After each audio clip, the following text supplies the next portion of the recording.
Ambiance particulière ce jeudi matin, au siège de l'entreprise de promotion immobilière Batim, à Angré dans la commune de Cocody. Ils nous ont promis des écoles, on n'a pas reçu des écoles. Ils nous ont promis encore des aires de jeu, on n'a pas reçu des aires de jeu. Nous sommes fatigués. En plus de cela, l'espace vert qui est resté, ils ont donné l'espace vert aux ferrailleurs. Quand on décide de faire une clôture pour clôturer notre cité, les ferrailleurs nous empêchent de construire notre clôture.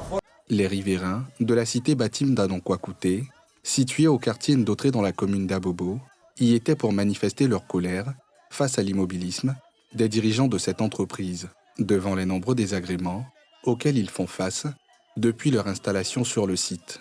Nous constatons que nous avons été abandonnés par notre promoteur parce que plusieurs infrastructures figurent sur la maquette.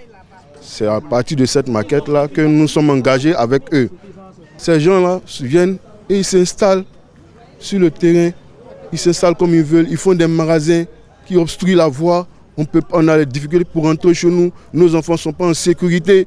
Donc on en a marre. C'est pourquoi nous sommes là aujourd'hui pour demander à Batim de nous dire quel est le réel détenteur du site. Et puis de savoir quand est-ce qu'ils seront prêts à nous sécuriser définitivement. La solution provisoire, proposée par la société immobilière pour régler le problème de la cohabitation avec les ferrailleurs, est également restée sans suite. Nous avons rencontré M. Deoulé, secrétaire général de Batim. Il nous a promis de faire une clôture provisoire qui va permettre de nous départager des ferrailleurs. Ils ont donné la date 15 octobre, ils n'ont pas respecté la date, ils ne sont pas venus. Ils se sont emmenés le 16-17, ils venaient faire des fouilles. Et quand ils se sont arrivés, les ferrailleurs se sont opposés à l'opération. Interrogé le 17 septembre dernier sur le statut du site contigu à la cité Batim, le directeur général de la promotion des PME et de l'artisanat a été pourtant clair. Ce site n'appartient plus à Batim, tous les mécaniciens ferrailleurs n'ont pas le droit de s'y installer.